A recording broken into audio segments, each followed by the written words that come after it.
How in the world are you going to worship God without music, man? So I asked him, Muhammad, you guys don't have any music? He said, no.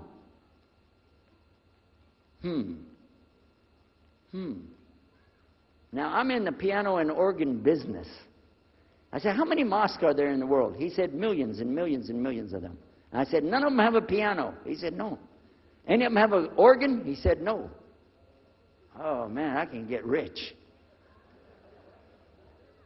Just introduce some music to these guys, put it in there, you know, bound to be. I said, do the Arabs have any music? He said, oh, Arabs have music. I said, boy, I got it figured out, boy. I can see my next $1 million coming right straight up at me, you know. So then the priest asked again another time, he wanted to go back to the masjid again. He went, this is middle of July, 1991. He went to the masjid with him again. And by the way, this masjid, Sheikh Mohammed Jabali knows it very well, is on Medina Drive in Arlington, Texas. And that's where they were going to, because we were living in Midlothian, just south of Oak Cliff and south of Dallas. So they didn't come back. All night we're waiting. What happened? Very late they came back. And when he came in, I looked. There's Muhammad. I recognized him. Who's the guy with him, though? He's wearing a white jalabiyah, white dress like this. He has a white pillbox cap on his head. And I looked at him and I said, Pete. His name was Father Peter Jacobs, but we're not, you know, Catholic, so I don't have to call him Father. I said, Pete, did you become a Muslim? He said, Ashhadu an la ilaha illallah, Ashhadu Muhammad Rasulullah. I said, oh my God. Now I used to have cameras like these cameras right here, because we had a television show called Estes Music Jamboree. So I got one of our cameras out, opened it up, set it all up on the tripod, and I was going to interview him and ask him, well, you know, well, you went to Islam, what happened? While I was talking to him, though, he fell asleep. So it was still in my mind, and I was thinking, what am I going to do? This is too amazing. Now here I'm preaching to the people, and I'm trying to change what I'm saying, and here's a priest, just became a Muslim. My father's saying it's a good deal, it sounds all right to him. I don't know what to do. So I decided, I'll talk, make mashura. I talked to my wife. We have an apartment upstairs. We were in our apartment up there, and I'm telling her, oh, you know, a priest became a Muslim today. What is that?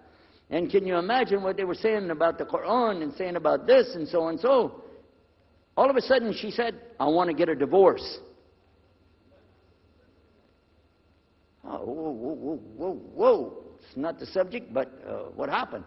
She said, no, all this talking about religion and talking about Islam, and so I can see. I said, oh, no. No problem here. No problem.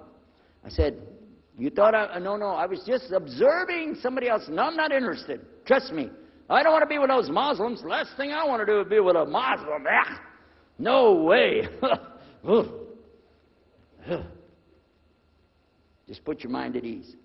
She said, I need a divorce. I said, where are we going with this again? What's the problem with that? What happened?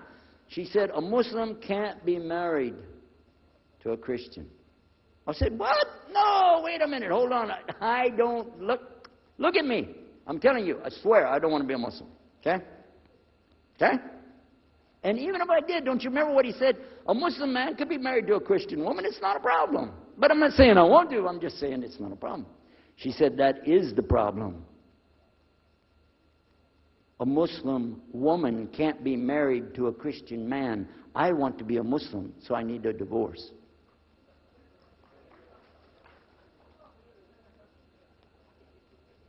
I'll never forget, I was sitting right on the edge of the bed, just sitting there, you know, and I almost fell over. I said, at last, I can tell the truth. I can say it. I didn't realize that she liked the idea. I was afraid. I said, okay, the good news is, I too want to be a Muslim. You know what she said? I don't believe you. I said, no, really. I was just saying that because, you know, but for sure, just so you know, I want to be a Muslim. I've been thinking about it. I want to be a Muslim. We're both going to be Muslim. Alhamdulillah, it's going to be great. Right? You know what she said? I don't believe you because you're either lying right now or you were lying 5 minutes ago when you said you didn't want to be a Muslim. And either way, I don't want to be married to a liar. So get out.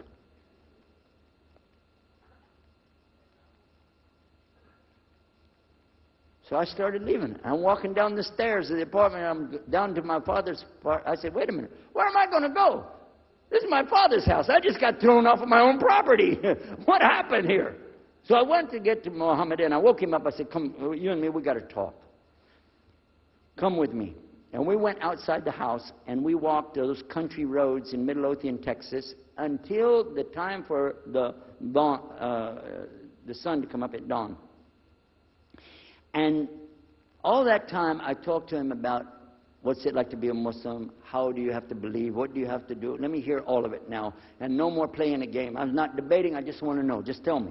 Just tell me what's Islam. I need to know what I need to do. And he told me everything, and I realized this is it. I got to make a decision. This is a big deal, though. And he told me, okay, this is up to you. You have to go make a choice for yourself. I can't help you. I said, oh, my God. So when he was praying Fajr, I decided, I've been watching this man praying this direction with his head on the ground. It's so beautiful to see a man humble himself, put his head on the ground to the Rabbil Alameen. I said, oh, my God, let me try that. So I sneaked off somewhere where nobody could see me. Illallah. And then I found a place, a board there, you know, and I bowed down on the ground, and I put my head down on the ground on that board there. And by the way, I'm pretty good at speaking, especially in prayers. I used to make so long a prayer, they wouldn't let me say the prayer at Thanksgiving because the food would be cold. Okay? So, but I put my head on the ground, and only these words came, no more words, just this. Oh God, guide me. That's it. And I was thinking, well, I got to say more than that. Nothing. Oh God, if you're there, guide me. That's it.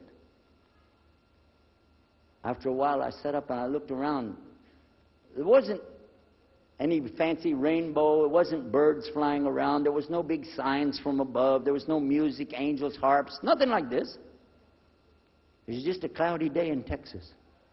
But inside, I could realize I had to make some changes. To me, that's what I need to do. There's the problem, it's inside of me. Within a few minutes, it became clear what I needed to do, and I had to develop an idea of how to pull this off. I talked to my wife, I talked to my father, I made a bath, and at 10 o'clock that morning, in Midlothian, Texas, I went in front of this man named Muhammad, and this new man named Yahya, who used to be the priest, and I said, Ashhadu la ilaha illallah wa ashhadu Muhammad Rasulullah. Immediately after that, my wife did her shahada. Ashhadu la ilaha illallah, ashhadu Muhammad Rasulullah. A few months later, my father did his shahada. Ashhadu la ilaha illallah, ashhadu Muhammad Rasulullah.